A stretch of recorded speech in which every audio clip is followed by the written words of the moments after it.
What's up? You've tuned in to the Kokomo Press Podcast. I'm your host, Jordan Grainger, and this week I am joined in studio by a great guest and a wonderful co-host. Yeah, it's been a minute since I've had a co-host in here, and I'm excited to have him back. Ladies and gentlemen, give it up for the great Sean D in there. What's up? I'm Sean D. I'm excited about our guest today. Hell yeah, I'm very, very excited as well. And, you know, the man needs no introductions, but this is a podcast, and you have to introduce people. Ladies and gentlemen, he's been on multiples of our showcase. He's been in multiple cities with us, and you're going to catch him soon on more shows with us. I'm going to be with him on Tuesday at the Mel in Indianapolis. Ladies and gentlemen, give it up for the great KJ Weaver. KJ is Kokomo. KJ is Kokomo? Ladies and gentlemen, that's who you're going to see on this week's episode of the Kokomo Press Podcast. Tune in. Have a good time. Warning, this video contains adult content not suitable for children.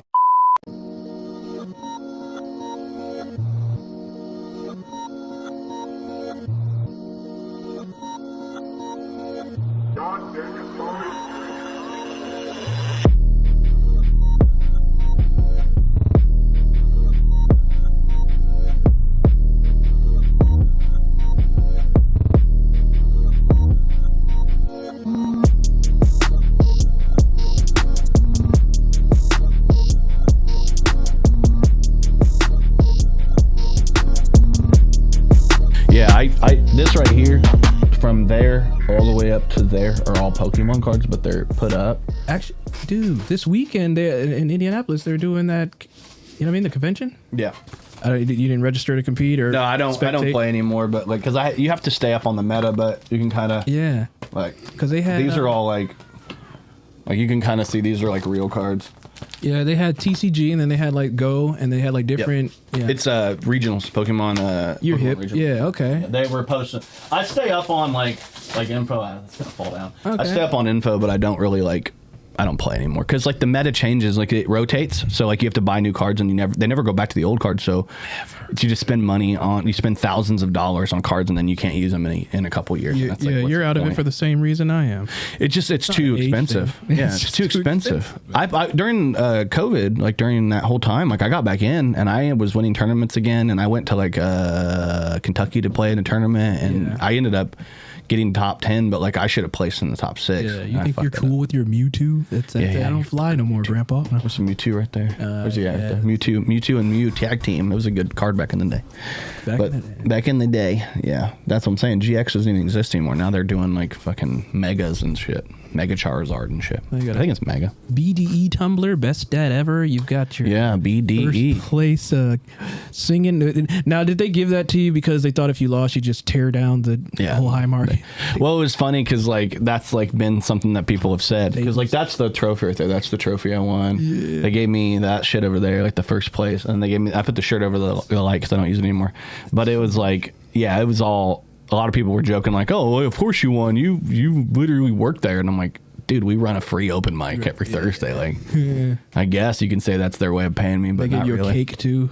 I was in there. I know how the voting went, and I know how the singing went. And Sean, you were there. You saw it. Like, I fucking murdered that shit, dude. I think it takes away from us if I just keep saying like, yeah, Jordan's so talented. No, you have to say it. You have to say it, dude. He's a really good singer. Mm-hmm. He's a really good. I'm a better singer than people think I am. I'm a better singer than a comic. I would say he's a better singer than he is a comic. Yeah, but like, you know, I don't want to just fucking. We got to plug the band right now. I know, right? Band, Grey Garden. Go check them out. Actually, we do have a show coming up, but it's not until August 8th, dude. Let's see if I can throw it up. There it is. You're gonna want to get those tickets now. Yeah. Come hang out. It's gonna be fun. It's gonna be field day. That's gonna happen every time I switch over the corner. Did you see it?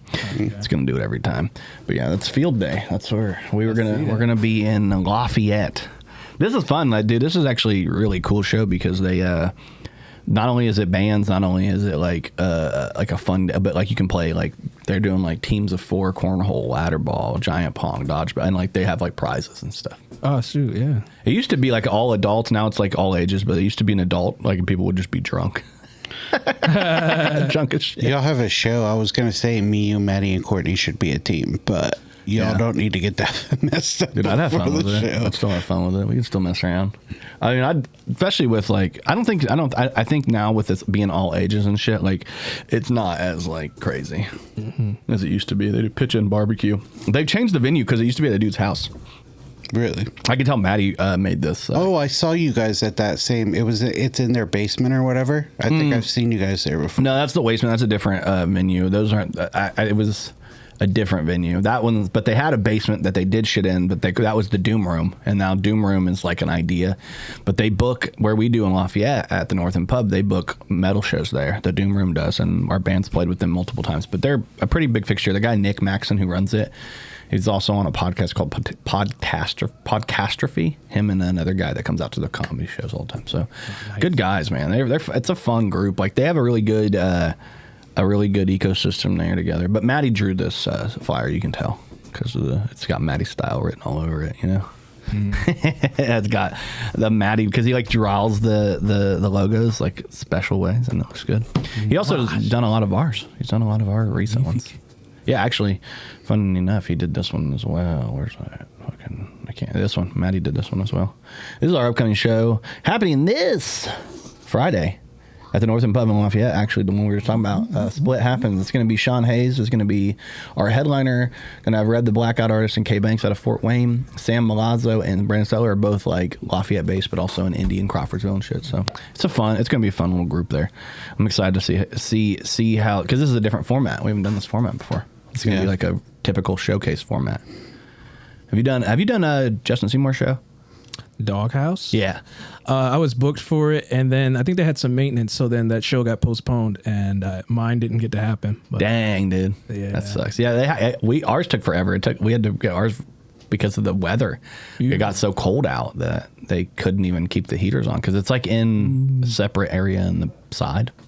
We went to that. Sean did that show with me. Yeah, well, I wasn't technically. They had a comic drop off day of, and then I was there with you, and Justin said, "You want to do 5, of course." Yeah. I'm not going to say no to coming up on stage and doing shit. Yeah. Anyway, man, what the fuck, KJ? What you been up to, dude? Heck, man. Open mics. No. You've been doing more than open mics, man. You've been down at the Comedy Attic in Bloomington doing your damn thing. You like opened up for some fucking cool people, like a guy from SNL, right?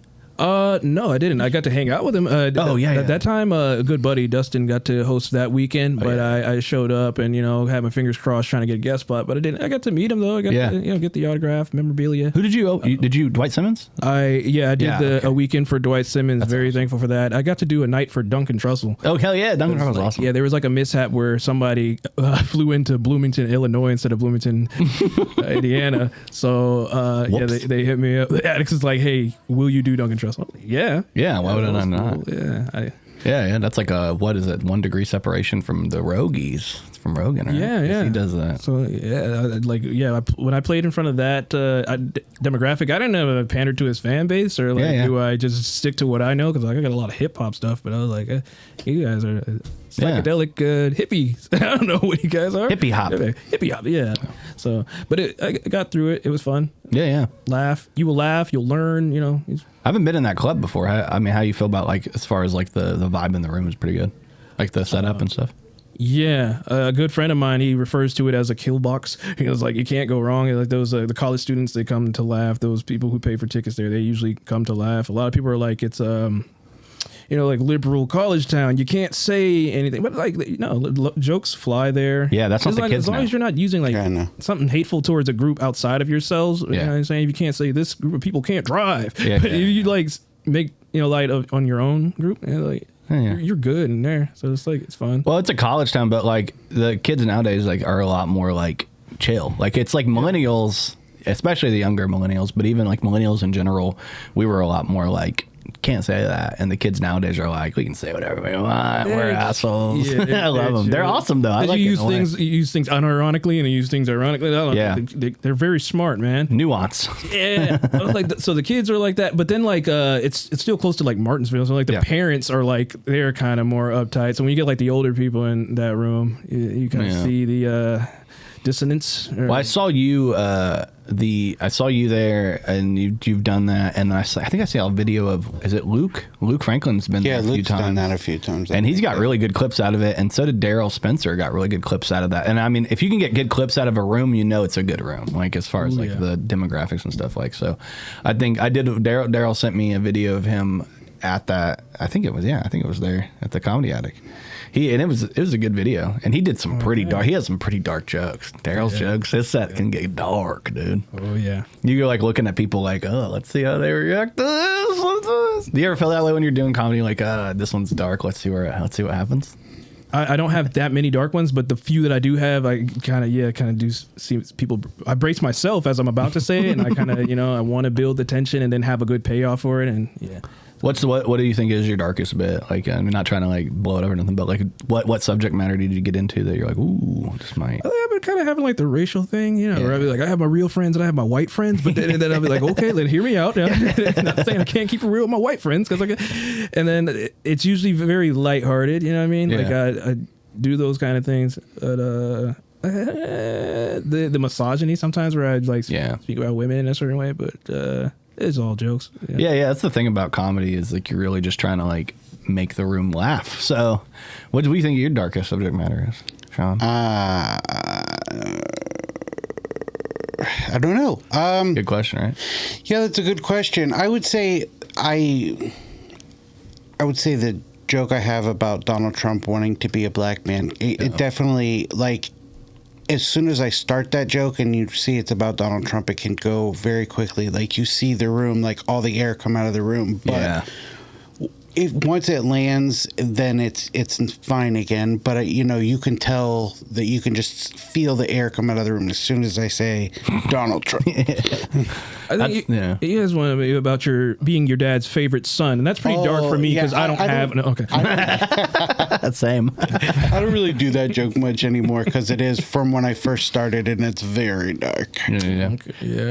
Yeah, I mean, I think that's part of I think comedy kind of like making people uncomfortable a little bit because like you're supposed to like create the tension and then you're supposed to break it with a joke. Like that's if you don't create the tension, you don't really have like the stakes in it, right? I think that's kind of it. Yeah. I don't know, man. I don't know. I think comedy's interesting because people have different approaches to it. I watched a special it wasn't on purpose, but you ever have that happen where like you have something on TV and then you stop paying attention to it because you're looking at your phone and then you look up and somebody's special's on.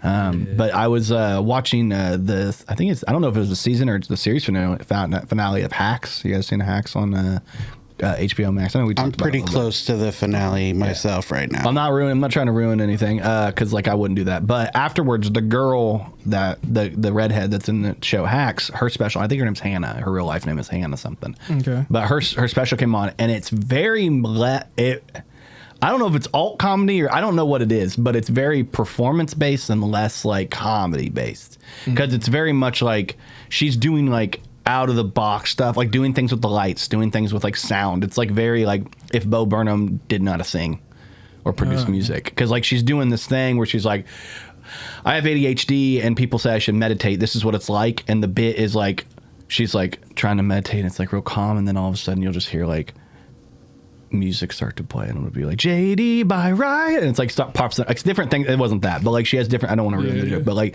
she has different things pop in her head from that like ruin her meditation, and it's like that's the bit, and like if we tried to do that in open mic it would fall flat, dude. So it's like more one woman show than open mic, than comedy. You got to bring a projector to the open mic now. Yeah. Hey, can you guys time this perfectly for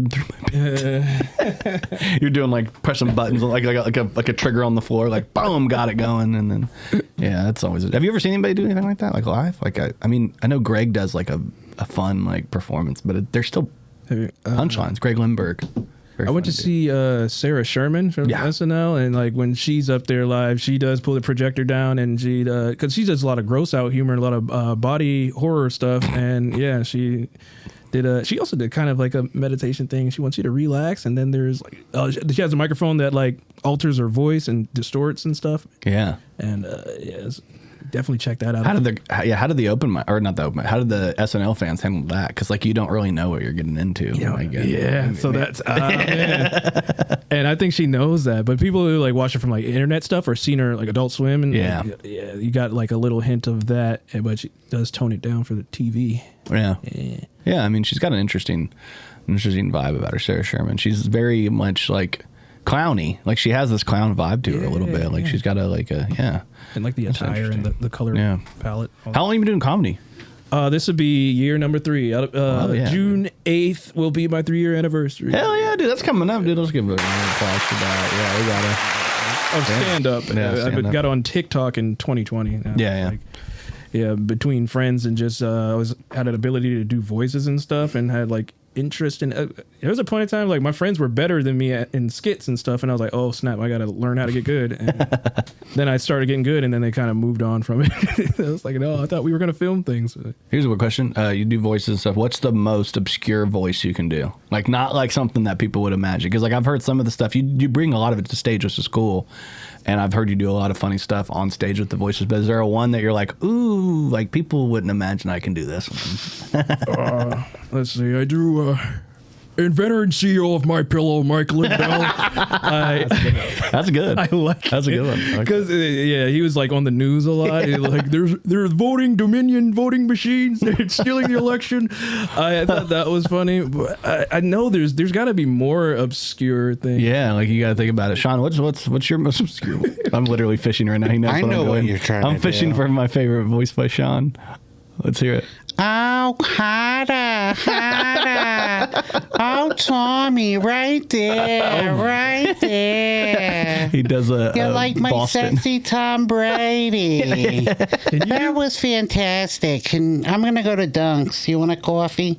Oh my gosh! Did you do Whitey from the 8 Crazy Nights? Maybe. That's a technical foul. That's a technical foul. It's always funny when you meet people, because usually like I read something that was like people that like can sing or have like good vocal, like can actually like project and do vocals, are good at doing like voiceover. Yeah. You have You're like, saying me? No, are you a good singer? I know you did hip hop, right? You were a rapper for a while. Yeah, I rapped and sang. I was in choir growing up. Yeah. And then I did maybe, but I think it was the other way around. I think as an impressionist, I can imitate a singer. Yeah. It's like I probably don't know how to sing, you know what I mean? But Yeah. I can pretend to be Trey Songz for a day. Sean and I have the choir boy thing in common with you. We're all choir. Yeah, we're 3 choir kids. performers, dude. Performers. We cannot help it, dude. Perform everywhere. Yeah, I mean, okay. So when you met Sean, I think you guys said the first night you ever did comedy with Sean. No, I think it was just early on, right? Very early, probably on. like the first month or two. Yeah. Oh yeah. Where'd you guys meet at? Was that at Summit City or Crackers? I met Sean at Crackers Comedy Club. Crackers, that makes sense. You could tell the story this time. I've told it on stage before. Have you? You can tell the story. I was drinking a lot back then. I don't remember it. I went to the Crackers open mic, met KJ. He liked my grandma joke. I remember famously you putting it up as one of the funniest jokes in India at the time, which I very much appreciate. Thank you, sir. Yeah. I met him and he was like asking me, how did you think that went or whatever? And I was like, KJ, I think you're really funny. I think you should lean into impressions because it's something not everybody can do. Not everybody, yeah. And now KJ's one of the funniest dudes in Indianapolis. He told me that early on. Yeah, he told me the voices are lean into that and that makes you unique. Use that ability. And then I went somewhere else and they told me cut out all that monkey ass shit. It shows that you don't write material, but I write them. They're songs. You know what I mean? But it's somebody. It's memorable. Not to sound crazy, but like you have a really good. Sometimes it's a closer. I've seen you do it as a closer where you're doing an impression of a certain rapper and it's solid. Yeah. And it's funny and it's interesting and it's like, I don't know. I guess for me, I like weird podcasts where they do bits on the podcast sometimes, and that reminded me of something that you could imagine on a bit on a podcast. Like I send shit to you all the time. You have to Yeah. His favorite podcast is Come Down. Come Down. You ever watch Come Down? I listened to it. Yeah, I listen. I have listened to it. It's wild, dude. They get into some wild shit, but it's a lot of if you listen to it, there's a lot of like voiceover and like goofy. I think that what makes it good is there isn't a visual app component. So when they do like an accent or something, you can imagine like something stupid. Like one of my favorite ones is always going to be Steve Harvey at the Nuremberg trial. Like that's such a funny concept. I saw a clip. That's such a funny concept. They're doing animated clips of Come Down now. Yeah, they've been doing that for they're now putting them on TikTok. I think you YouTube. Sending me one put it in like my algorithm. Fuck your algorithm up. It's just gonna be falling for them. One thing it was impressive with Sean, like I think you were able to get like in a 6-minute set, you were able to get like 200 jokes or something. It was like a lot of like short form things. Yeah, I was fascinated by that set, but also the grandma story was and is still very funny. It's very put together. Like it's very well put together. So early on in comedy for me, I saw a podcast where they were like harping on laughs per minute. So that's just always stuck in my head. Yeah. I never knew about that until Cat Williams on the Shannon Sharp joint, and he focused on laugh per minute, but that was like the beginning of last year. Oh, you gotta get LPMs, you gotta get laughs per minute. Laughs per minute, yeah. I bust Cedric in his stomach, you know that. Well, I mean, you guys are around Jerry as well, Goebel, and Jerry Goebel's pretty prominent as a guy. He was the first person I heard that was like, he didn't say LPM necessarily, but he was very much like, you should be getting a laugh. Like he should set it up, and within like every 5 to 10 seconds, you should have like a setup and a. What was it in the first 40 seconds? I think it might be crazy. A shorter time. He was like, get your first laugh early on, because if you have to establish some likability early on, they will follow you down. Whatever you go as dark as you want. Once they like you, they'll follow you.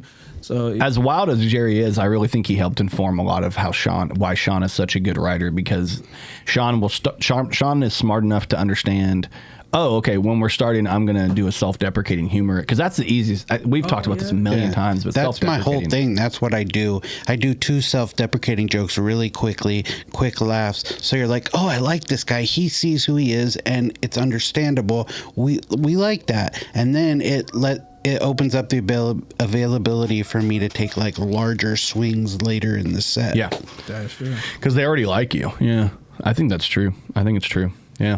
I think in most rooms, like, I'd like address the elephant in the room. You know what I mean? If I'm an old guy with gray hair, like point that, because the audience is already thinking about it. So make it be like, oh, it's okay to laugh. I know you're thinking about it. If you know what I mean? If you're a chubby guy, point that out. If you're, I don't know, you got an ailment.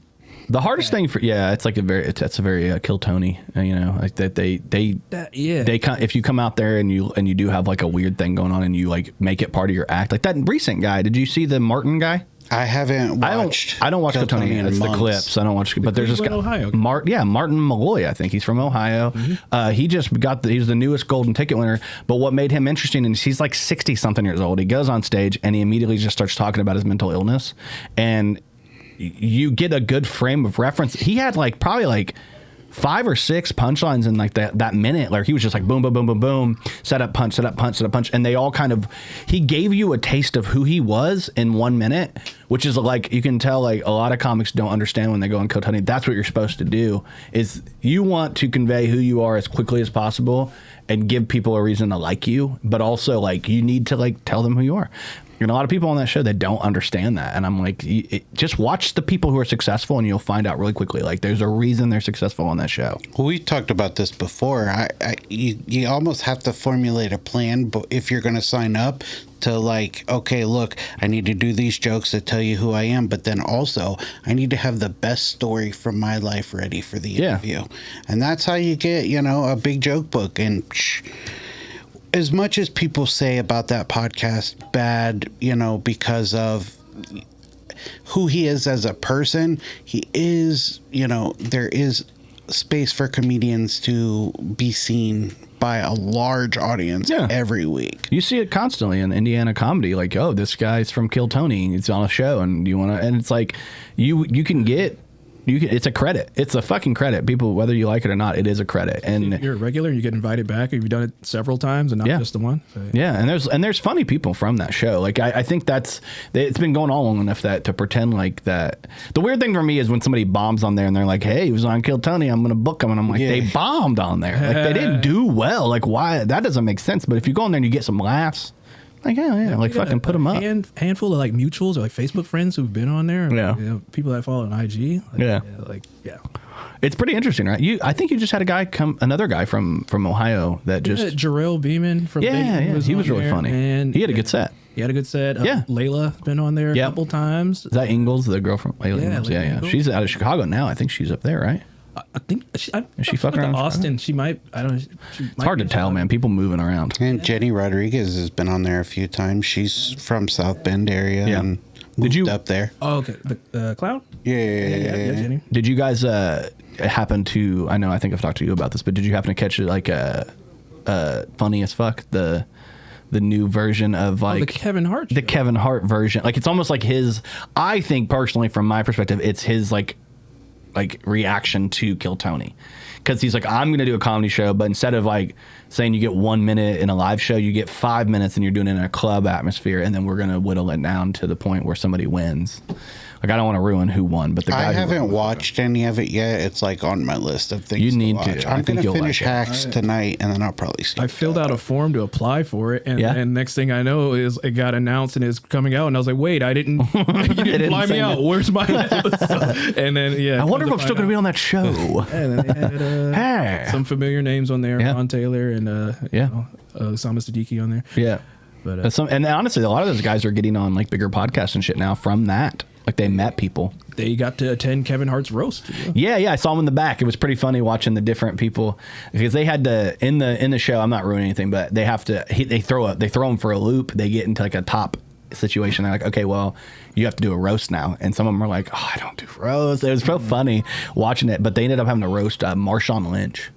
Which, You know why Marshawn I'm here. Yeah. Very fucking good, dude. It's very fun. I don't know why my kids are so loud. You know why I'm here. You know why I'm here. For the pillows. Yeah, I'm here to talk about the pillows. But no, I do. What we were saying about like writing, it was like good to open with something personal, let you know that this is who I am, this is what I'm going through. You know what I mean? I'm a single father of however many, or like I'm a Yeah. gay guy. You know, it's good to And Jerry taught us. Well, one thing he taught me is like your second best joke is your opener. Your very best is your closer, and then in the middle you have time to play around and redeem yourself. Yeah. But then I also learned about power words and set up and hook and all that. I feel like an asshole because but it's because I watched. You ever watch what's that show called? The round. It's not the Round Table. The one the Green Room with Paul Provenza. You ever seen that show? Yeah. I brought this up so many times because when we did the podcast in the basement of Cooper's, that was like kind of what I was trying to have the vibe of. The Green Room with Paul Provenza. It's an old show that they used to do at Just for Laughs in Montreal at the Just for Laughs festival, and they did the show and they'd had a bunch of comics in a room and they just have them riff and there's people around them. It's really fucking cool. Oh, dude. One of the episodes, Gary Shandling, who is And Bo Burnham is Bo that Burnham. Yeah. Who else was that? Mark Maron was in that episode. Maron, There's yeah. Ray Romano's in that episode. It's so cool, and they're all just talking comedy. And at one point, Bo Burnham makes a joke where he's like, there's that old adage in comedy where you want to open with your second best joke, you want to finish with your and it's like old comedy stuff. And they're like, who told you that? And he's like, I took a comedy class. And then they start laughing. He's like, I'm kidding, I made that. Like he didn't. But like that's like that concept of opening with your second best joke and ending with your best joke is literally like something in comedy that's been around for like it's like so prevalent. So when you said it, all I could think of was Bo Burnham like making Gary Shandling laugh with it. But yeah, Gary Shandling, dude. Well, when I was new and trying to craft a 5 minutes when I didn't know a thing, it helped me. It helps. It really helps. It really. Just because something is prevalent or said a lot or that's usually there's some like truth to it. It actually is helpful. Definitely, it was like a bucket list thing. Like there's sometimes after stage, I was like, I'm okay if I never do this again. Some people be like, it's addicting. Like I gotta, they get bit with the comedy bug and they keep the ups and downs of comedy. I swear to God, dude. Now, if I can't leave off on a really bad one, that'll make me motivated to do it. But I'm like, it feels okay-ish. Because I'm not obligated or entitled to laughs in any room. No. So, no. But yeah, when you walk out bitter, that's when you know you probably need to either take a break or you need to recontextualize like what you're doing.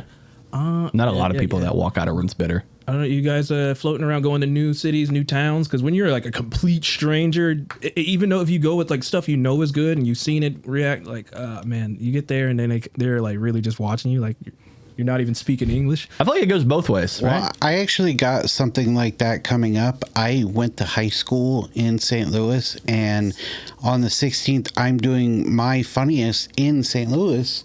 Nobody has ever seen me do comedy there. Home, tell the world that I'm coming. I'm sorry, go ahead. Sorry. Canceled. Nobody in St. Louis has seen you ever do comedy. That's crazy. Yeah. So you're going to go back home, you're going to do comedy for the first time, and you're going to be doing it in a competition setting at Indy's Funniest at Helium Comedy. In, what's the name of the mall? Galleria Mall. Check that out, man. Tuesday, June 16th to 7 p.m. If you are out of St. Louis or you're near there, or you're like, hey, I want to run with Sean and go fucking check him out. I'm excited for you to do it there, especially because we talked a little bit and you've got it. There's a huge appetite for people that are like, oh, I grew up with this guy. I want to see him do comedy. Yeah. I already have 8 of my 10 people on my list. Yeah. So. God damn. He's going to be there. Well, you've been hanging out in Virginia Beach? Sean Diddy Comedy. Yeah, John Diddy. I'm coming home. Dare. He play the song. Don't dare. Sean Diddy Comedy. He didn't even get it. You got it though. Virginia Beach. No, I went there and I was on the boardwalk and gift shops and everything. There's also ice cream. That's more important than buying merch. Get you some ice cream.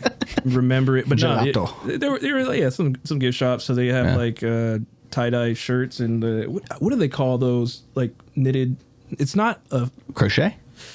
Yeah, they're like the hippie kind of hoodie. Yeah. Oh, the hemp hoodies or whatever. Yeah, they had those, and then they had a bucket hat, and I was like, I like that colorway. I didn't have nothing that matched it at the time, but I was like, I'll go and buy something that matches. Oh yeah, dude, you got the Kokomo Press shirt on, dude. Yeah, dude. It's funny because we had a comic that tried to like hurl that as an insult to us. I was like, dude, it's already a T-shirt. We already had that out for a while. But more like Kokomo Press, the saddest motherfuckers. No, it's just, we're so busy. Yeah. I think that's it. We're just so busy all the time. You put fluff news on other local businesses because you're so sad. You're projecting. I got 500 reactions on a joke about Bret Michaels this week. That was pretty interesting. I'm like, damn, dude, Bret Michaels is hooking it up. But yeah, I mean, it's been in the news all week that Bret Michaels or different acts have all pulled out of the Freedom 250 in DC. Have you seen this? And he said he pulled out for safety concerns. You think that's the only time Bret Michaels has ever pulled out? I don't know how many kids does he have. That's funny. He's fucking shooting blanks. Looks like a trailer park mom right here. He does. The sideburns and all. I love the funniest thing for me in the world is how rock guys never change their look. Like every time I see Billy Joe Armstrong from Green Day, and he still looks the exact same way he looked when he was like 19. I'm like, dude, grow up. Like, get a new hairstyle. It's so weird that you still have that hairstyle. Like, I don't know. Maybe is that weird? Like, I don't know. It's like when our parents had like the same hairstyle forever. You're like, I don't know. I had the Stones or the touring and still wearing the shirts, kilt. You know, is that Richard's doing that? MC Hammer threw the pajama pants or those parachute pants in Lance. He got rid of them. He was like, I'm sick of this shit. And he put them back on. Now he's wearing diapers. He just depends on him. He'll wear them, but it depends on if you ask him. Yeah, one of those things. But yeah, Bret Michaels, man. I've heard a lot of people have pulled out of that show, man. Pretty crazy. There's Axl Rose doing the bandana look. Johnny Depp. They're all the same guy. Yeah, they're all pretty much the same guy. And Jack Sparrow. Yeah, Jack Sparrow. Yeah, they just have that like. Johnny Depp. They all look like they would ask you if they could borrow a needle, and they'd be okay if it was used. Yeah, I don't care. I don't. If you gave me, he has like an American British accent. Have you noticed? Like he does. He's not from Brit. Like he's He's from America. Was he that way before he did? I've heard like this theory that he became Jack Sparrow. Like, he can't help it. He just became it. I want to be him in real life. I mean, that's happened to a lot of people, right? Like a lot of like actors have slowly morphed into like I wonder if Morgan Freeman's voice always was like that. Oh shoot, yeah. He got to narrate the shank, and he was like, "I'll stay." It's me, Morgan Freeman. It's me, Morgan Freeman. He's got such a lower voice than I can. But then when Morgan Freeman tries to become from the UK, then he becomes Patrick Stewart. Yeah. It's like those classically trained actors. I have to change this voice a little bit, so I'll put a lisp on it, and that's Sean Connery. Yeah, you did turn into Sean Connery quick. But next thing you know, he's Bane from Batman. Okay. I did some vocals. I was nobody till I put on the mask. Yeah, it's like, and then it goes back to Morgan Freeman. Yeah, and then it's Morgan Freeman. It's sat down. I always think of him as God from Bruce Almighty. Remember that? Yeah. Do you have a word that gets you into every voice? We were talking about this after the mic the other day. So like Crystal does a few impressions, I do a few, Jordan does a few, and we each have like each impression has a word. You have to start with that word. Like the Boston woman impression, it's harder. Hard. Park the car in Harvard garage. All that. The ass. Yes. I think every impression should have a hook. So like literally, I was around the house. I said "Impossible Whopper," and I was like, "That's funny." I'll use that for the Jay-Z thing of Owen Wilson. People go, "Wow, yeah, wow, ka-chow, ka-chow. You're crazier than a road lizard." Do you like his quotes and all that? It's unbelievable. Yeah. I think it's like it's like I always say it's like a trigger word or a phrase, but it's more like a sound that they make that's specifically them. Have you guys played Nintendo 64 before, right? Yeah. Oh. You guys play Banjo-Kazooie? Yep. Yes. You ever like the dialogue and that's just, and I was like, for certain voices, if you just get into it without words, it just becomes, if you can do it without actual words and you kind of get the tone and the breathiness of it down. Reminds me of Ted when he's talking about songs from the 90s. You don't know, he's like, it's not even really about the diction. It's more about the... going. You don't need any words. Cheryl, you think you could come through and we could have I'm sick of all of it. That's like that one drives me crazy. Or Martin Phillips would just be like, if you guys want to talk about the bra, and I know he's got a disability, so that's probably a problem. But so does RFK. We don't give a shit about his disability. Well, how's about you guys? You got like voices, or you have a word that helps you? So the impressions that I do are mostly like I do the Boston accent. I do my grandma, which is just very pitched up my voice. Which is like, oh, you guys are just so addicted to technology. Sean goes in the nasal. He goes nasal, and that's how he hits these ones. Yeah, it's really good. I mean, it makes sense. Like, we got to get you to fuck around with the throat. Like, we got to get you in. You got to figure out what you can do in the throat, because you've got a deep. Like, when you don't go deep, it goes. Yeah, the ladies told me. The ladies told me you can get there. You can get there, Sean, medium D. His name is Sean, medium D. Okay, you became Sean Cena. So we just at the Helium Comedy Club, we just had Ari Spears here. Oh yeah, and like he does voices. It's one of his things. He did the Jay-Z rap on stage before I ever did, and I was like, oh, I'll go do the meet and greet, and then I'll show him my thing. Unfortunately, he did tell me my tone was way off, but he gave me some pointers, because I did the Morgan Freeman thing. JC, my Maya Angelou. He was like, all these voices are coming from back here. He's like, there's a different. So he gave me his Vinny Soprano. He did that for me. He did the Jay-Z for me. I wanted to get like some content for like my Instagram. Like maybe we'll go back and forth, and me and the OG here. But Frank Caliendo is very like, he's a great guy that like he does so many different voices. And the thing that I love about when he talks about voice acting and doing different like impressions of different people, he explains where they come from, because like he does a fucking phenomenal job of explaining like, oh, that's more. He goes through an entire evolution where he'll be like, so if you take this voice, kind of like what you did earlier, and you didn't twist it a little bit, it becomes something else. And like he does a great job of doing that as well. And I think that is helpful for people wanting to learn how to do voices, because like you kind of learn like not every voice can be here. Some voices are like more like they are nasally, but they're better. Some voices are farther in the throat, and like and different like you can get out of it. And then like you can do. I always makes me laugh when people talk about British accents, because it's like, which one? They're different. Which one? Jason Statham. Yeah, there's so many different, and like there's people, but there's also like you can do like it's more like common British accent, like oh my god, are you serious? It's more up there. And then you can do like actually I was thinking, and it's like you can move it in the different parts of your voice and your different parts of your throat. I did. I was doing like Fred Flintstone with Bonnie, Betty, Wilma, and then like that's when I go like back there, kind of like that style. Then to the front, I was like Karen, Krabs, Eugene, Krabby Patty Fork. I was like, I had Plankton in there. But there's like Dr. Hibbert from The Simpsons. There's like a lot of different voices in that register. Yeah, it's like if you grow up like watching a lot of different, like cartoons are a great place to learn voices. There was like for real. I was doing like a Matthew McConaughey one time, right? So I had like a Matthew McConaughey thing, and then I mixed some Dr. Phil in there, and then when I brought them in the middle, I had my President Bill Clinton. A little bit of McConaughey, a little bit of Dr. Phil. It's funny, man. It's once you start doing voices, you can kind of find.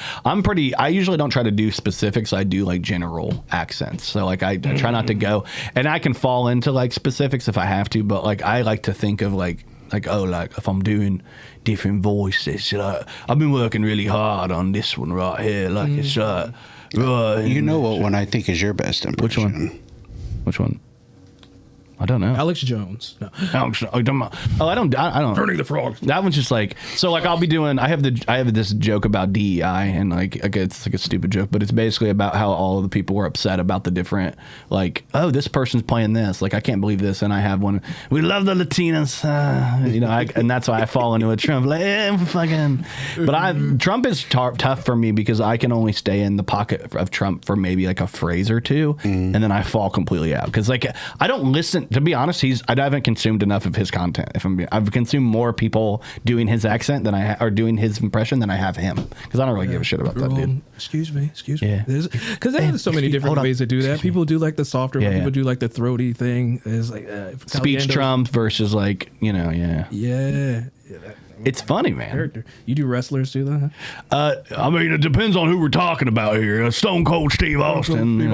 Oh man. Hell yeah, brother. Oh hell yeah. You do The Rock? I mean, The Rock would. To do The Rock, you gotta.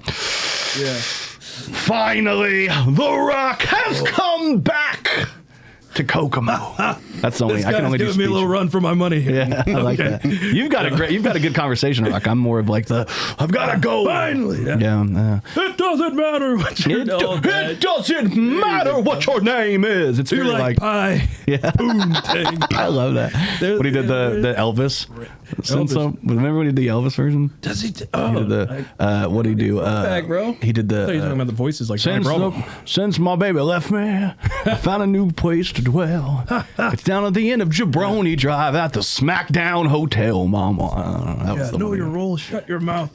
Yeah. I like The Rock, but the ones, I mean, obviously the easiest ones to do are like, let me tell you something, brother. Like, obviously you got the Hulkamania comes running on you, or like Randy Savage. Randy Savage. Yeah. Everybody has Randy Savage. Yeah. Let me tell you something, brother. What's your favorite Randy Savage quote? I mean, obviously, like I didn't grow up watching wrestling until like the Attitude Era, and like maybe a little bit before. My mom was a huge Bret the Hitman Hart fan, but I mostly remember Randy Savage from like the commercials, the snap into a Slim Jim, ooh yeah, like that type of shit. That's what Have you guys seen the clip of Will Sasso and Dan Soder where he's doing Randy Savage as the serial killer guy? What's this? Charles Manson quotes. Charles Manson quotes. It's good. It's that's good hilarious. Shit. Just doing Charles Manson. Ooh.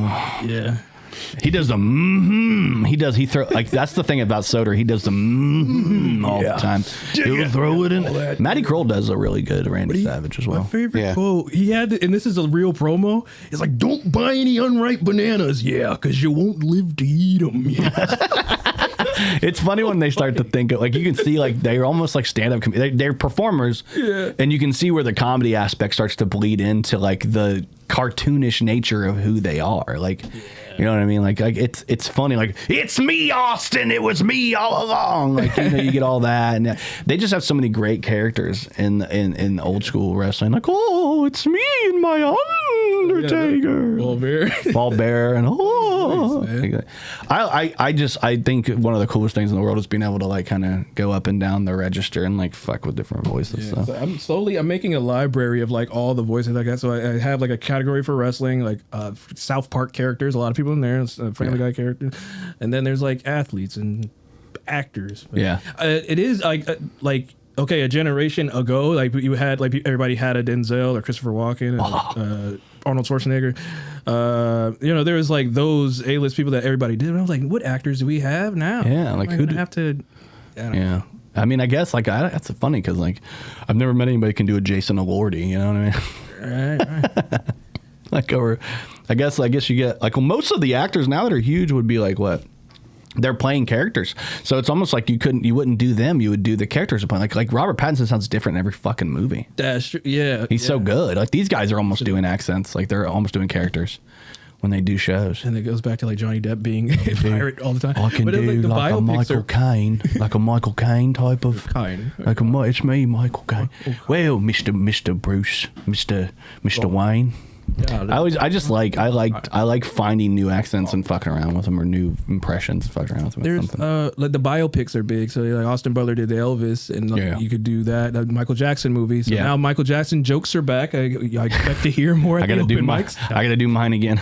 It's time to make a change. These guys. For once in my life, you have not lost it. I fucking love Michael Jackson. I will never not. It's like I have a new joke that I'm working on that's mostly about Kanye, but I think it would work with Michael or like R. Kelly as well. I think that joke would work with any of them. Because R. Kelly, man, he's a piece of shit, but I love his music so much. There's not much I can do about that, dude. I cannot help it. You can have part of my R. Kelly joke if you'd like. You have a great R. Kelly joke. Your joke's solid. I just feel like it's not topical anymore. That's why I don't do it. Funny is funny, dude. You know what I mean? You go see Jerry Seinfeld, you're gonna still see the same joke. You know what I mean? I don't want to see material from the 80s. Isn't it weird when you're driving and you have your car phone and you're like, what? I love a good Cosby joke too, like a good Cosby, like somebody's doing. Oh my God! I sent you guys that one, right? Is that the one I sent you? So there's an old Come Down bit where they're doing, oh, kids say the darndest, tootinest, rootinest things. Oh my God! And he's like doing the bit, and it's like the kid said the Holocaust didn't happen. Oh my God! Like it's always like insane scenarios with like funny voices. That's why I like the show.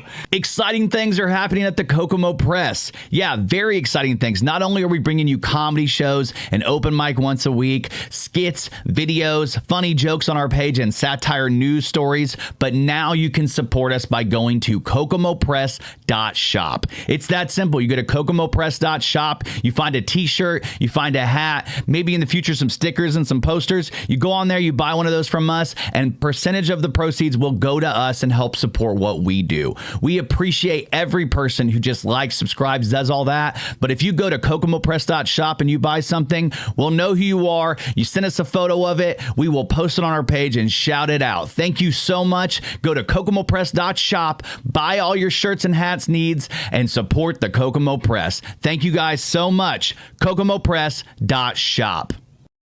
Show, because it's just a ridiculous, or like a Nigerian Shark Tank is one of my favorite bits from that show. It's like, welcome to my, they do like the Nigerian, welcome to the Shark Tank, what can we do? And I would like to buy a lemonade. Like that accent is so good. My brain worked that way to like have a pool of like different topics to test voices on. Because most of the time when I come up with one, they're just like advertising something. Yeah. Like, I'll take this person, and then he has there was a Mike Myers quote, like, you know, the Austin Powers quote. Yeah. He has a quote that every good character has an obsession. So like Dr. Evil just wanted to, you know, take over the world. Yeah, and Austin wanted the shag, and I was like, every character had a thing. That was like, you know, the My Pillow guy, he has pillows. And I was like, Jay-Z likes hamburgers. And then I started doing Birdman. Like Cash, I'm good that one. Yeah, 5-star. And I was like, that's a good one. So I did like a couple skits of him online, but even him, he was just advertising something. He was like, my gutter cleaning services. You got birds and wasps in your gutter, and get all the sticks. That's funny though. That's funny. I like that. And when I'm finished and done, you give me a 5-star review. It's pretty silly. Yeah. I'll ask you, am I finished or am I done? That's fun. I can't do him. He's not one I ever thought about. With that Wayne, you can do like that Wayne. When a Wayne's like this, right? And that's what I think of. Like that. You can do that. That's he heard him talking like interviews on his podcast, but he also on records he's pretty clear. Did you hear the new news about Lil Wayne?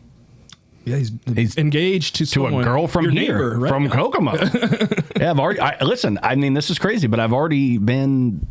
What's the booked for the threatened? I've already been threatened by her father from a joke we posted. Yeah. He already messaged me privately in the DM, so it was like, don't. He's like, I don't appreciate you calling my daughter a Coco Ho, and I'm like, first off, how do you know I wrote that joke? There's multiple people on this, but also, I would never ever throw somebody. He didn't message the page. He messaged me privately and was like, don't call my daughter Coco Ho. I respect the hustle, but maybe we can turn this into a positive for Kokomo. I was like, what's the positive? Like, he doesn't live here. Like, I mean, I'm happy for and I even put let's be honest, I'm not going to throw people on the bus for whoever wrote the joke. It was me. I wrote the joke. But like at the end of the day, like we write jokes about our hometown. If something big happens in the hometown, we're going to write a joke about it. I'm sorry if that offended homie, but like honestly, at the end of the day, like he had sent this message and I was considering actually like either deleting it or changing it because I was like, he really messaged nicely. It was nice. But then the next day he was like, I'm sure I'll see you out. And I'm like, oh, that's a threat. I was like, at that point, I'm like, nah, it's staying up now. And I guess he'll see me out. Now we should make it skit. And if he beats my ass, it'll be even funnier. Because if I get my ass beat by Lil Wayne's fucking future father-in-law that's probably younger than him, which is hilarious. Because the girl's like, what, 23, 24, 25, something like that. And Lil Wayne's like 45, 50. Like, you know what I mean? He's been in the public consciousness since he was what, like 15, 14 years old? Yeah. Been rapping. Yeah. But I know somebody was mad, like, oh, why she got to be a hoe? Why she got to be a hoe? And I'm like, I don't know. Let me just check out this song off of the first Carter album. It's called Hoes. You know what I mean? Like you know, one of his most favorite songs is about a girl licking his dick like a lollipop. Like, come on, man. Like, you can't be mad when we make jokes. Like, come on, man. Wobbly. Yeah. I guess not. Yeah. They only want to see. I guess he only wants to see How to Love Lil Wayne. You know, he's just like, I got a lot of time to see, man. You know. Or Man in the Mirror. Yeah. That's his Little Wayne. That's just those two songs. That's Lil Wayne. That's the only Lil Wayne songs he knows. What's it gonna do when she's on OnlyFans? When he's old and in a wheelchair, Hot Wheels is going to need a hot girl to pushing him around. I saw something that I felt was way worse. Somebody commented on like literally their family's post and was like, when I look at her picture, all I see is Miss Piggy. Which I thought that's way worse than what I wrote. I made like a stupid Coco Ho joke, and then in my head I was like, honestly, Lil Wayne kind of does look like Kermit, though. Doesn't he have like a Kermit vibe? I was like, that'd be a funny image, like a Lil Wayne as Kermit the Frog, like Kermit the Frog here. Oh, Kermit! I can't do. Actually, hers is very like, do some Wayne lyrics. Funny. Do Lil Wayne lyrics. That would be funny. Like little Kermit the Frog. Like, I thought she licked me like a lollipop. Move in silence like lasagna.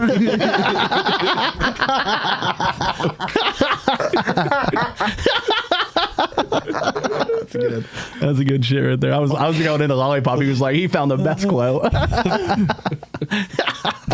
Little Lee Wayne here, live from the Kokomo Press. My buddy used to do a really good Kermit the Frog back in the day, and I can't. It's like that. You got to go in the throat, but also high, and I'm pretty bad. I could never been able to figure it out because there's like a Muppet that you're doing. I'm sure. Well, I mean, if you do any weird voice, you end up becoming a cartoon character or a Muppet on accident. You know what I mean too. What was the he did that one, but like there's also what's the dude Pee Wee Herman. He's got I can't like that fucking messes my throat up. I can't do it. It's not something I'm comfortable doing. Right. Yeah. I'm also selective about certain voices that I do because like some some are more abrasive when you're at the open mic and you're onto a microphone. Yeah. Like I don't do like Barney or the Elmo or like the Gollum. Yeah. I kind of made a rule for myself. I was like, if it would startle a baby and not entertain them and make them laugh, I probably wouldn't do that joke. So I'm not really like, with some of my like things that I can contain at a certain volume. Right. I think the weird thing for me is that like when like for me, I have kids, so like my accents will rub off on my kids, like my joke. Like for like the longest time, I've always done like, oh, it's me, Mickey Mouse. Oh God, oh Lord. Yeah. I've done Mickey Mouse forever, and it rubbed off on my son.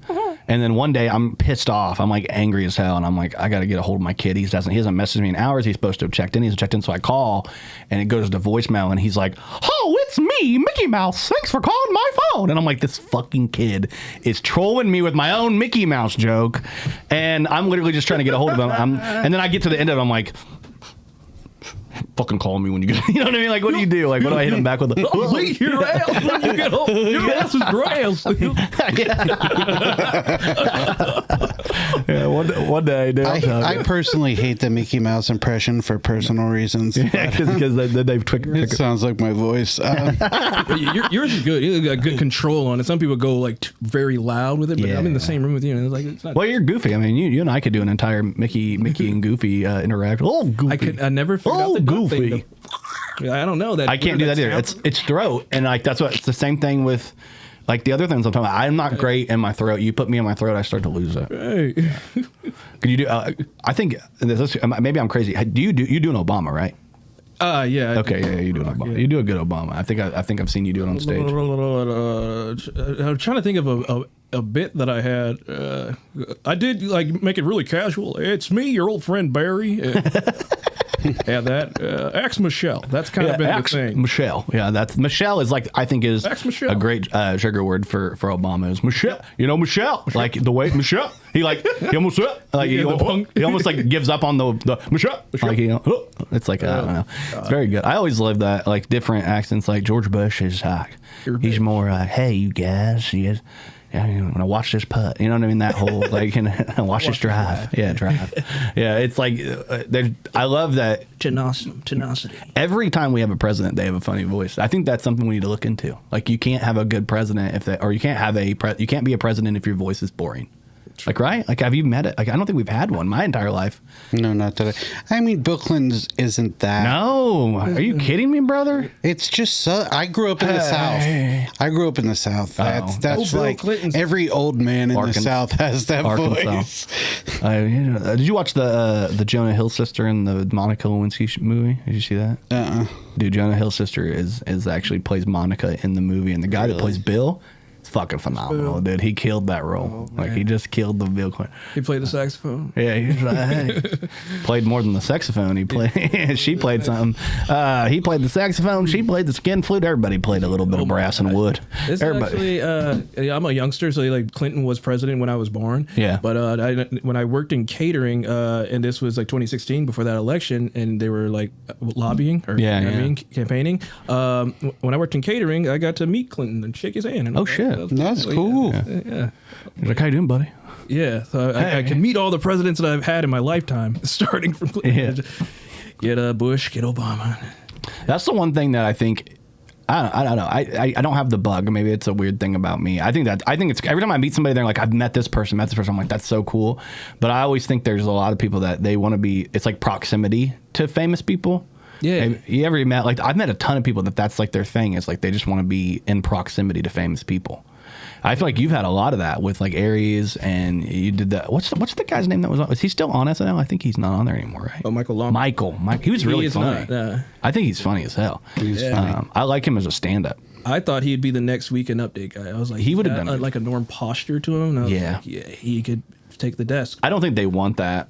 I don't think Chad's giving up the Weekend Update ever. He's gonna be on. Do it until they're old and gray. Like, I do find it interesting, like that whole the conversation about the Kevin Hart roast and like him kind of calling out the writers and shit. Because I'm like, one of the most famous parts of all of Weekend Update now is when they write the racial jokes for each other. So I'm like, you're actually writing racial jokes is like the crux, and then you're also complaining about racial jokes.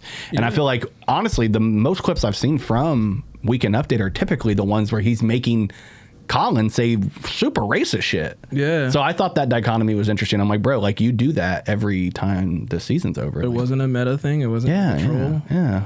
I don't know. I don't know. That whole thing. Did you watch the Kevin Hart roast at all? Did you watch? I mean, did you take it? I threw it on, and then I caught from Big J until the end of it. So I don't know if I only watched the early. I didn't watch the late. So we kind of watched different parts. I watched the whole thing. You did? How'd you feel? I watched the whole thing. I don't really.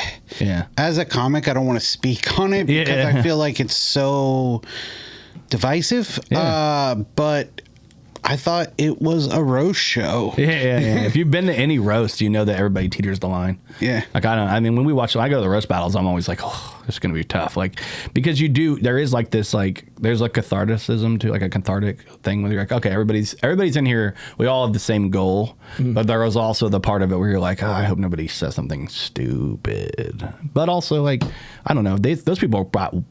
The weird thing about like comics like us talking about that is they all got paid way more doing that roast than we probably will for comedy for the like 10 years. My entire life. So it's like from our perspective, it's like we wouldn't make those decisions, but we're also not getting paid what they are to do make stupid. I did see Nick Mullen was writing on the roast. That was pretty cool. He's from Come Down, and I like Nick Mullen. But it's ironic. It's ironic, man, how that stuff ends up pulling out. People feel how they feel about everything. You just let it. Yeah, I think the commentary is not really meant for us. It's more meant for like people that. I saw. Did you guys see Cheryl Underwood on Matt and Shane Secret podcast? That was pretty. Yes, I did. Watching her clips of her on there and just how. I think the cool thing is the resurgence she's going to have. She's probably going to get a lot of gigs from that. Like, I think she has a book coming out soon, and that's people will buy it. And because like I'm gonna keep it real. Like, I never watched The Talk. You think I ever heard of Cheryl Underwood in my life? No, until this. That's the first I ever heard of Cheryl. I didn't grow up watching The Talk. I got the hookup. Master P's movie. She's in there. The hookup? I don't think I got the hookup. Master P's movie. No, I never watched it. Yeah. No, Master P. The only thing I know about I never really, Silk the Shocker, Master P. I knew. Queens of Comedy. Did she do Queens of Comedy? One of them? Was she one of them? I don't know about that. Might have been. That's the other chick. I mean, if you want to talk No Limit Soldiers, I could talk about that. The only Queens of Comedy. The only one I liked out of all those guys from No Limit. Is it No Limit? No, they weren't. Were they No Limit? Yeah, it was No Limit. The only one I liked out of all of them was Mystical, and that's because he was so stupid. And he ended up being a piece of shit, I guess. Well, I mean, right? Silk the Shocker is pretty cool. Too. Silk was cool, but I never, you were a huge fan of Little Romeo, right? Is that what you said? Yeah, I loved Little Romeo. You were like, I wanted to be Little Juliet. No, but I'm a few years older than everybody, so I was in middle school when like everybody had No Limit Soldiers like whole outfits, and so that was part of my growing up. Yeah, that makes sense. I like Mystical just because he did the. Came in with my dick in my hand. Yeah. Well, not even that one. The one I liked was it was another dick reference, of course, because he was so good at them. But he did. I'll make you brush your teeth with my dick. That's so stupid. Him coming out and I think it's Move, bitch. It's like, here I come. Here I come. Oh, don't jump, bitch, move. That's so good. He's so fucking funny. I gotta start doing Mystical karaoke. Yeah, dude, it's so good. Brown to him. Yeah, he does. There is that vibe to him. It's funny. From that generation where they had like teen stars, and being from Ohio, I was kind of Team Bow Wow, but I owned every Bow Wow release from his first all the way up until like Green Light. So I had like the Like Mike soundtrack. Yeah. Right. Okay. I had like, you know what I mean? Everything when he wasn't so deaf, and then I had a lot of Romeo stuff, but I think I stopped at Romeo Land or whatever one was after that. But I was like, I like them both, but Bow Wow. Yeah. Bow Wow. I mean, he had a career. He had a career. He had a career. Well, like, Romeo had a TV show. Yeah. And Romeo Bow Wow had had a a show. pilot. Yeah. And some movies. He did like Mike was huge. Like he was in the Too Fast, Too Furious. Roll Bounce. He killed that. Lottery Ticket. He's in one of the Tyler Perry's. Yeah. Byron. Yeah. Yeah. I know. I never got into the Medeas or none of that. I never. Yeah, he's in one of the. I never got into him. I liked Think Like a Man. That was good when I watched that. That's Steve Harvey though. Yeah, but fucking. To me, it felt like Steve Harvey's version of Tyler Perry movie, just without dressing up. Steve Harvey cracks me up. Let me tell you something, jabroni. You gotta act like a woman and think like a man. Oh shit! It seems like a merch thing. Yeah. Man, Think like a man. Think like a man. Yeah, I always think I think that's so wild. I think nowadays it wouldn't fly as easily to that advice. like a man. Well, wasn't it like I want to say feminist, but it's like very pro women empowerment. Yeah. So I mean, it definitely is, but the concept of being like, you got to think like a man, they'd be like, oh, really? What do men think like? Yeah, You know, and now people pronouns are in place, so it's like, what? Yeah. Gets typical. Are you implying that there's only two ways to think? Yeah. That's what I'm saying. You start to get into that nowadays where people, I don't know if it would fly as well. I don't know. The kids nowadays are wild. Like, I hear some of the stuff coming out of their mouths. Like, we actually went to a table read for a movie, and we were going to have these kids cussing, and I had to listen to my son say a bunch of cuss words. It was crazy. Yeah, it was crazy. I kept looking at him like, you motherfucker, don't you fucking... Oh, You know what I mean? He was like, you quite well look at me like that, Dad. he's like, shut up, fart head. This is rated R. Oh, man, they're going to jail. This is rated R. Hell yeah, dude. I think that's part of it. I did see you had a comment earlier today on this, but I had to ask you about this. How a friends with benefits situation can actually work, but only under one condition. Did you read the article? Yeah, experts are saying that get you a KJ and you'll be okay. Basically. That's what they're saying. Hell yeah. It can work under. That's the one condition. That's the one condition. And I gave it a thorough read, and a lot of words, but it all boiled down to that. Yeah, I was like, didn't we learn how to do this from Justin Timberlake and Mila Kunis? Mila Kunis. They had two movies like that because they had one with Ashton Kutcher and somebody else too, right? Mm-hmm. Which is interesting because Mila Kunis and Ashton Kutcher. Right. And they did like the exact Friends with Benefits was one of them. What was the other one called? You know what I'm talking about? There's another one that he was in. Yeah, I can't think of the name, but I know exactly. It was the same. What you're talking about, yeah. It's like Armageddon and Deep Impact. You know what I mean? It's like they come out around the same time. It's like the concept gets worked on from multiple angles. You know. So maybe we need to come up with two movies and try to pitch them both. And if we put them against each other, we'll get more money. Let's do it, dude. That's the way you get it going, Kutcher dude. did the one with Bernie Mac when he was like, I don't know. Oh, that was a good one too. Yes, that was a good one. Something about father, right? Yeah, I wanted to say like father-in-law, but that's not it. I don't know. That was a good one too. I love Bernie Mac, man. He's House guest. underrated Bernie Mac. You know, a lot of kids nowadays don't know Bernie like they should. I ain't scared of you, motherfucker. The only bunny they know talks like Yeah. It's the 1%. There you go. The 1% are taking over. I completely agree with that take, you son of a bitch. You son of a bitch. You motherfucker. Yeah. I just want to hear Bernie Sanders actually just start cussing at people. Could you imagine him being like, you fuck Trump. Fuck everything he says. I fucking hate that guy. There's very much I heard somebody doing a version of Bernie recently that made me laugh, and he was like a dude on a podcast. I can't remember who it was. He's I can't remember his name. But I saw somebody doing it. I was like, God, that's a good Bernie. I've never tried to do Bernie before. It's my first time ever trying it out loud right there. Man. I started off wrong. Yeah. Sean, what's It's like they don't want you to share passwords. Stop pirating. You're not Johnny Depp. No, okay. That's good. I like that. I think my future one day, I'm just gonna come up with a podcast that's like there's no more cameras, taking all the cameras down, just doing nothing but voices, and the entire time will just be like literally the whole time we'll just be talking and like. So radio? No, the original podcast used to be, but like I don't. Yeah. I think the problem with doing voices on podcasts nowadays is there's visual, like there's video, so people are watching you, like you're doing a voice, and it's like that's not fun.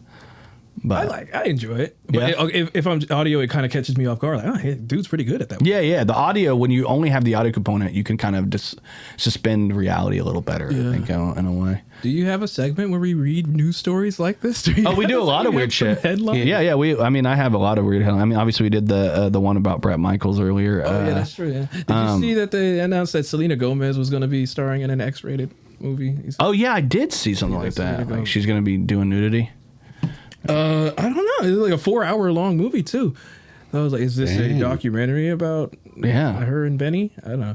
That'd be fun. That'd be horrible. Having to see him naked would be. But I was thinking, it was like we used to have like family video. You have like your kids section. You wander off into the bad adult section. But now that we don't have physical media and everything's on streaming, your porn's going to be on Disney Plus. You're eventually going to scroll long enough. You're like, I'm watching Selena Gomez, and then the next thing you find yourself that. Oh, you don't have Disney XXX? I do. I just got it recently. Disney X. But like they have Hulu, so like Keeping Up with the Kardashians is on Disney Plus. I was like, what are we doing? We have Hoo woohoo. Yeah.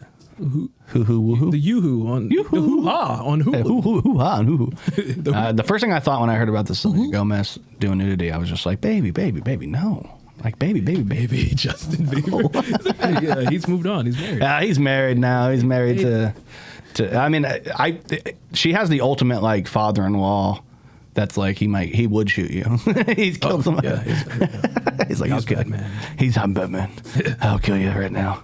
Let's throw some dates over here. I know you and I are going to be doing this show tomorrow because technically this comes out on Monday. June 2nd at the Melody Inn in Indianapolis. That's 3826 North Illinois Street. It's going to be myself, KJ, Maya versus the Clowns. A.K.A. Grapefruit the Clown, Mario Van Peebles, and Nova Blair. I think we're going to take this. Get out of here with that clown shit. Get out of here, clowns. I'm just waiting for one of them to be like, why are you so serious? And then I'll be like, I'm leaving. Yeah, who do they think they are, Hosted by Daryl Stevenson. So, music by John Flannelly. He's got a whole friggin' lineup here. It's crazy. You think they can handle what we're about to bring? You know what I mean? Can you handle what The Rock is cooking? You handle what The Rock is cooking. What if we all just showed up? What if me, you, and Maya didn't tell them we all just showed up as clowns as well? And then it's like, it gets real weird because they don't know who the clowns are and who are the comics. We should just cut a promo, right? I should cut a promo. Yeah, let's see it. Let's cut the promo. Don't mind me, guys. All right, I'm going to switch over. I'm going to switch over to the room. Oh, yeah. Glasses are coming off. They're coming. All right, let's shoot the promo. I've got to cut a promo here. We're going to get this going. All right, you guys ready to see this? Ladies and gentlemen, I don't know who this is, but we got a new person in the studio. Let me fix this. Fix it. Oh, no. I heard the clowns are coming to town trying to take on the comics, huh? I gotta figure out my voice. I'm sorry. I got a lot of phlegm, all right? I need Mucinex.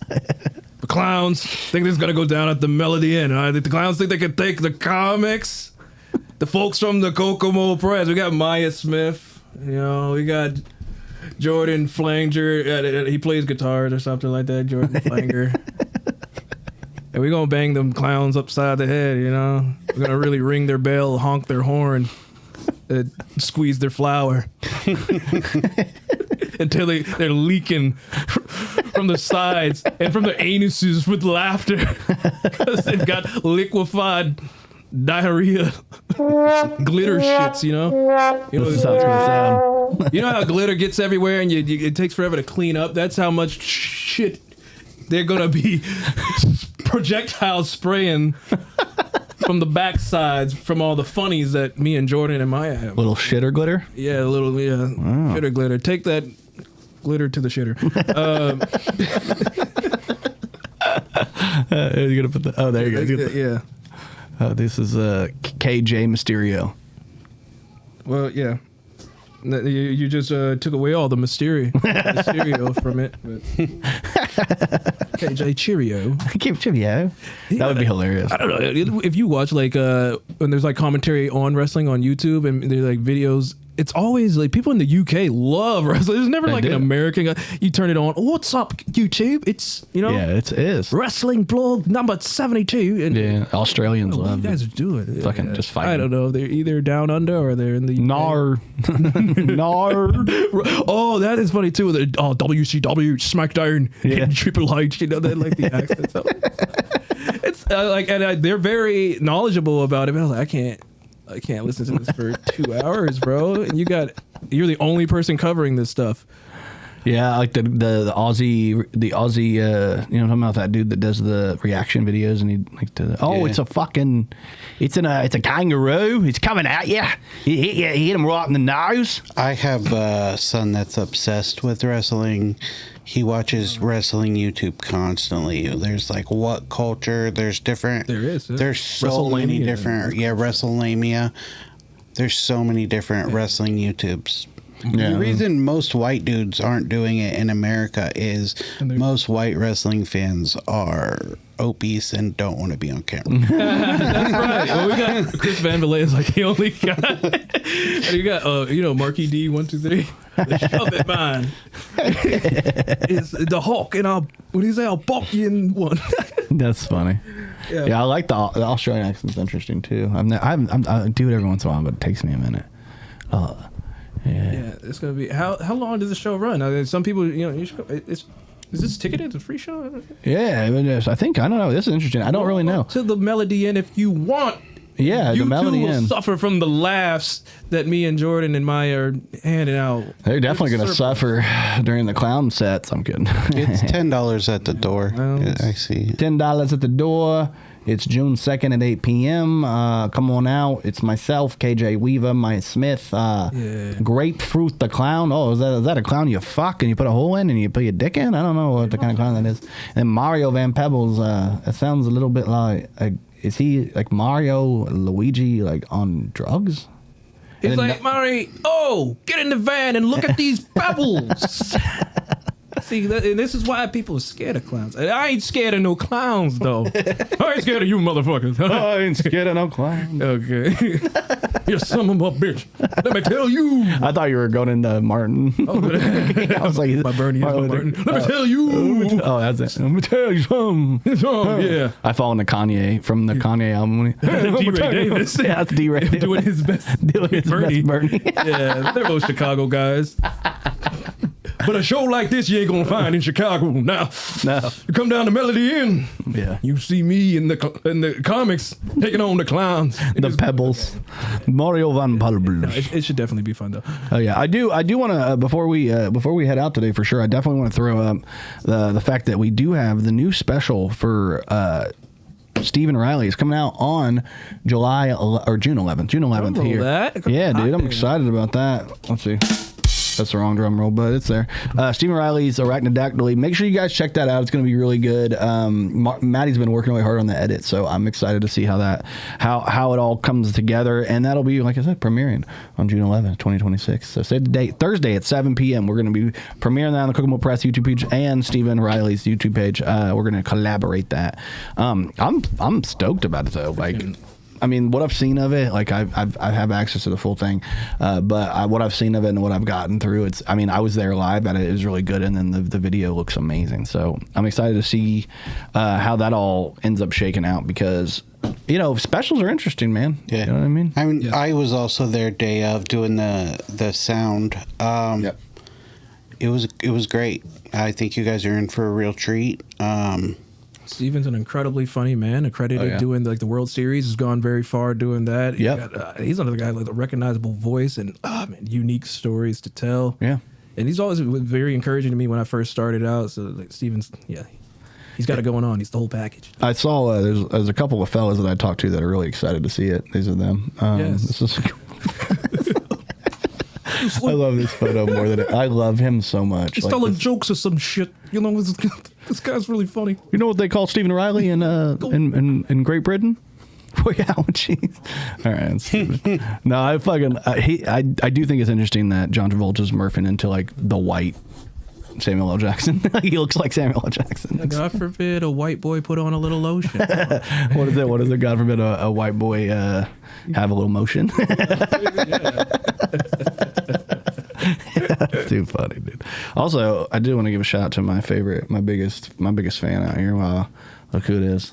Oh my God, Jonesy, my guy. The guy, Jonesy. Have you met Jonesy at the mic? Here. Yes. Oh my! How do you feel about Jonesy? There when I was. I wasn't there that night. Damn it, that's funny. Yeah, this was a fun night, man. When you hosted, I'll have to have you come back soon. Maybe I can actually be there this time. Yeah. I was like, we were getting a lot of really good hosts lately. Like between you, Stacia, and Greg, and Sean, and who else did we have? Brian hosted, came back. Yeah, but I mean, me and Brian are part of the program. You are? Oh, I've rather give you guys your pink slips. I'm sorry. Oh, for real? So I can start booking my own shows. Cool. Hey, I'm gonna book my own shit now. Hey, I'm kidding. Adding to the drama. Actually, I am right now. I'm running a Kokomo show too. Everybody run a Kokomo show at the same time. Let's go. 1, 2, 3, go. Everybody run. I would run it out of Logansport, but that's just me.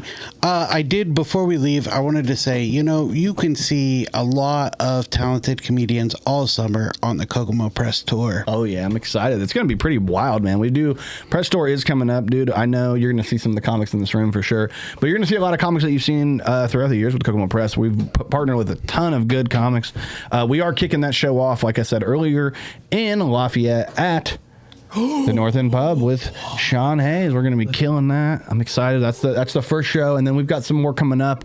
I will be, if you're watching this, you might have already heard, but I'm going to be on what the fuck is the name? Oh, the Mail Call podcast, Mail Call show on WWKI, and I'm going to announce some stuff going on. I'm going to announce our headliner for the Elite show. So if you're watching this and you're like, ooh, it's almost that time, turn it over to WWKI. I'll be there about like 9:30, 10 o'clock in the morning doing the damn thing, talking to them about what we have coming up, because we've got so much new shit.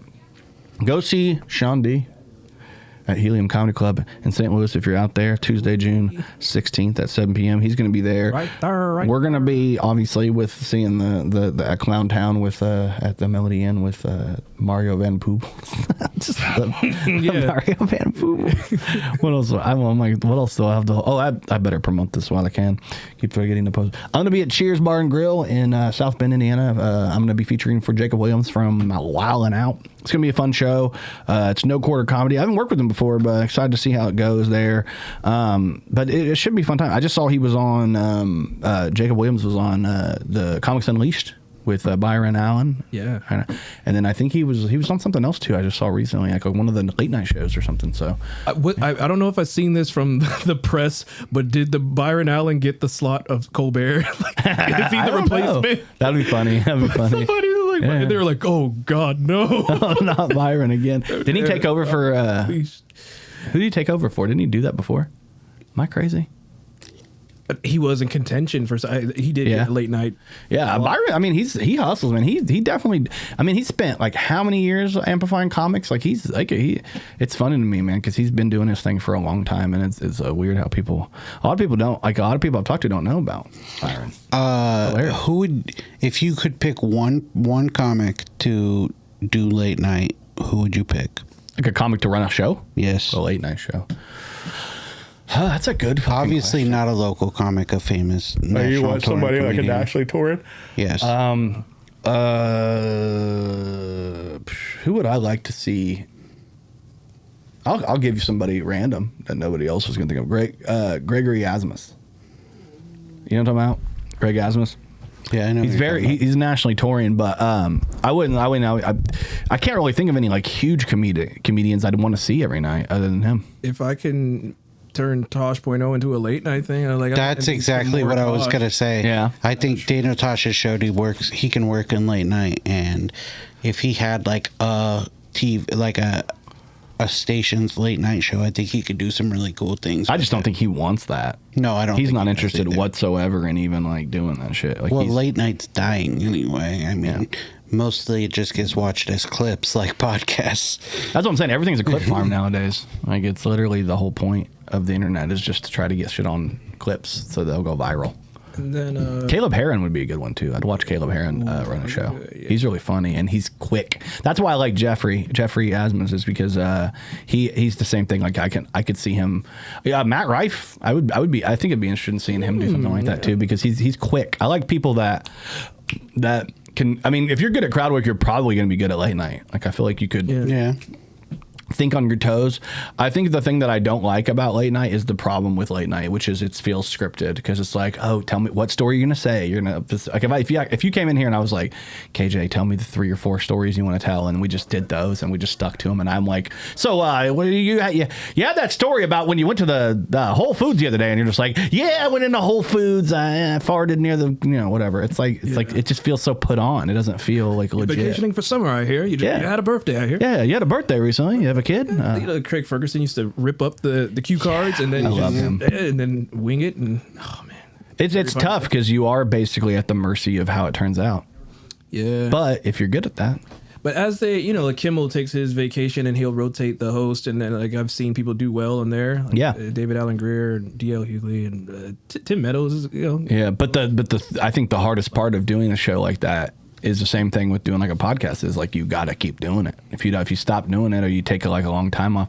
Mark Norman is also somebody quick that I think could probably. I want to state him too. I could see Mark Norman doing like, hey, we're doing it, folks. We're late night. We're doing it. Hey, It's late night, guys. Yeah, he's been killing it with like you and I have both been talking about some of the shows he's been putting out on YouTube. Have you seen any of these? He's got like the making of a bit. Like, I think what's that called? Yeah, it's called The Making. I think it's The Making of a Bit. Yeah, something like that. Stuff. Like, he starts with an idea, and then you watch him over 35 minutes like develop this idea into a full joke. But Human Trials is going viral. Human Trials, yeah. Have you seen that? I haven't seen that. He has so he picks a specific thing, and the audience is all one thing. So the first episode, it was like the audience was all Gen Z women, and the second episode was the audience was all bald men. So he has the comics, and he doesn't tell the comics what it's going to be, and then they go out there and they have to do their jokes based on, like, if you walked out on stage and it was just all Gen Z women, you have to adjust. Yeah, it's kind of like what we were talking about earlier, which is like you have to adjust your material based on the audience, and a lot of people say you shouldn't, but you kind of have to if you get in a room like that. You don't really have a choice. Establish that likability for sure. Yeah, the Gen Z women was funny because they don't like anything. I think Norman could do it. It was fun, but it's not just him. He brings other comics and makes them. Yeah, Maddie Smith was on that episode. And that was funny because she's pretty dark, and I don't think the Gen Z women were that interested in the darkness. Like, she does that. There's very like, I always find it interesting when you meet comics that like have like a very specific style, and she's kind of like that. Have you guys been to see Haley Wilcox? I mean, maybe she came to. Yeah, she's come to the mic. Yeah, I think she'd be perfect for like the Daily Show. She does political humor and such. Like it doesn't lean towards a certain way. It's like straight to the funny, and it's like I think she would do good on that. Yeah. Roy Wood Jr. and Amber Ruffin and Michael. They got the news joint on I watch it on HBO Max, but I don't think it was on CNN. You know, they need to bring back. I think it'd be hard to do, but they need to find a host for it. But Talk Soup. Like, I remember back in the day, that show with Joel. What's his name? Joel McHale. Yeah, that was a good fucking show. I mean, that's basically a lot of what Tosh.0 kind of was. Yeah, it was a copy of that for sure. But it was more viral and online stuff. And then you had the dude from MTV's Wild or Ridiculousness that got mad because they were in a feud together. He and Tosh. For doing the same type of show. Have a side program on the Press channel. I'll audition for that. I want to read some. Dude, I'll take whatever, dude. Honestly, if you guys, I've been trying forever to get comics that can create their own show. Yeah. Everything that's a quality show, and then release it on the network, and then from there, like, we could sell advertising and do it. Every time I pitch it to people, they're like, yeah, and then I don't hear from them for another until they're like, oh yeah, I forgot I even told you. I'm always trying to get people that are interested, because we do have a platform. We just don't necessarily have like a lot of us are doing other things, not just creating like video shows. And it's like, it is tough because I can't produce everything. Yeah, that's kind of the problem. Is like I produce a lot of shit already. It's hard for me to be like, okay, let's set out time for a day that we can shoot this whole show and stuff. Because Sean and I were talking about doing a show for a while here, and we just haven't been able to materialize it. We talked about me doing my own like show for the press, and I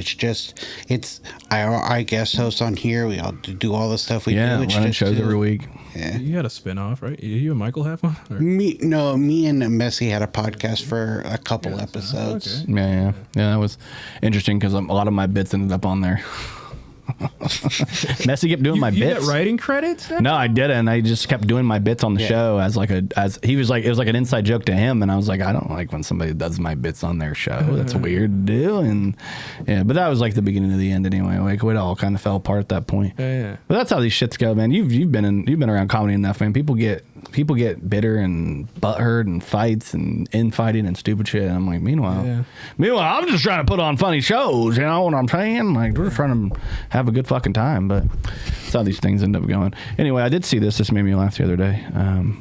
Do you guys think maybe if I antagonize the audience, it will distract from my lack of material? Is that Hedberg? Who's that up there? I know, right? That's a really good drawing of a specific person. I didn't draw it. I found it online. Hey. No, I wasn't accusing you of drawing it. Hey, it was me. I'm just saying, ironically, that looks like someone. Hey, I don't know. Is the pod kind of over now? Hey, Can I do some rapid fire? No. Yeah, go ahead. Okay. You guys know that Barack Obama used to smoke cigarettes, right? Maybe he smoked a little bit of weed. What would happen if he smoked crack? He'd probably talk a little bit faster. His voice get a little bit higher. Then he turned into Zach Hunt. I don't know if you guys are familiar with Zach Hunt at the Helium Comedy Club. Okay, that's one. I don't do too much of him, but I like to scale my Obama up to him. Yeah. This one is my good friend Evan Ham on Cinco de Mayo, right? Tequila's not my forte, but the salt ties it together like a big old boot. Okay, that's Evan Ham. John Fangman has been on the podcast. Yep. Okay. Let's talk about Ariana Grande, all right? You know, Wicked, Salmon Cat, whatever. Two guys wrote the song Dangerous Woman. Yeah. One of them was British, whatever. You have to think at the end of the session, they turn to each other and say, oh, I think this one's a bit of a banger. Okay. That is 3 local... He's doing local impressions. This is going to be a clip, right? Yeah, I can't wait. The mask. I thought the pat was over. That was my rapid. That's for you guys. Let me do my Evan Ham. Ready? I love Evan Ham. He has one of my favorite. He has one of my favorite cadences in all of local comedy. Yes. So, let me. Now I'm gonna fuck it up. Hold on. Let me think. I got to think of how I get into it as a word. He has this very like drawn out. He starts to go into like. Have you guys ever noticed? He kind of has this like slow. I don't know. I got into his accent for a while there, and I kept messing with him with it. And now I can't. That's a novel idea. Yeah, idea was. That's an idea that we. It's almost like it turns into like a macho man, but like we were getting chased by the cops. Then we were chasing the. I shouldn't say his. You know, I was talking to this girl the other day, and I said, "Hey, girl, have you ever fucked before? Have you ever eaten ass? Have you ever considered eating a little ass?" It almost becomes like Jack Nicholson-esque. Almost, yeah. Like, have you ever danced with the devil in the pale moonlight? There you go. Have you ever? Like, it's very like, yeah. Evan's almost got more of like this, though. It's more like an Elks Jones, but like, it's like a mixture between like, yeah. Hey, I thought it was like a surfer stoner kind of. Yeah, like a surfer stoner Jack Nicholson. Hey, yeah. Yeah, I could see that, but like a little bit of like a high. Anyway, thank you guys. This has been the Kokomo Press Podcast. The end here is going to be a little weird, goofing off too much. If you made it to the end, you got to see some crazy shit. If you didn't make it to the end, guess what? You didn't get to see this, and I'm not talking to you. Is it a situation where you do the intro at the end, like our guest here, and like, Yeah, you'll see. Ladies and gentlemen, give it up first off, of course, for our guest this week, ladies and gentlemen, KJ Weaver. Give it up for him. And as always, give a shout out to one of the best co-hosts on the planet, ladies and gentlemen, Sean D. Come to St. Louis. You can find me, St. Louis. St. Louis, you can find me. It's like fucking you and Nelly and what was the other dude that he was friends with there? Cedric the Entertainer. No, so it's with an M. I can't remember. Murphy Lee. There you go, Murphy Lee. Murphy Lee. boy. That was his one dude that he always brought on. Anyway, I've been Jordan Grainger. This has been the Kokomo Press Podcast. Thank you guys for hanging out. Thank you for watching the Kokomo Press Podcast. We really appreciate you hanging out with us. If you enjoyed the show, make sure you like, subscribe, hit the notification bell, share, and tell all your friends about it. Because when people know about us, we get to continue to bring new, great, exciting things to you. And if you really want to support us, you can actually go on to Facebook and you can become an official subscriber. It's only $4.99 a month, and you get a lot of access to us. You get to tell us good jokes, tell us all the things you want to, and you're going to get access to new videos, merch, all kinds of things. And if you just want to support us in another way, maybe wear a shirt, wear a hat, something like that, check out kokomopress.shop. It's a brand new store we have set up. It's got all our merchandise needs. It's going to have limited run t-shirts, limited run hats. Go check it out right now. Thank you so much for hanging out with the Kokomo Press on the Kokomo Press Podcast.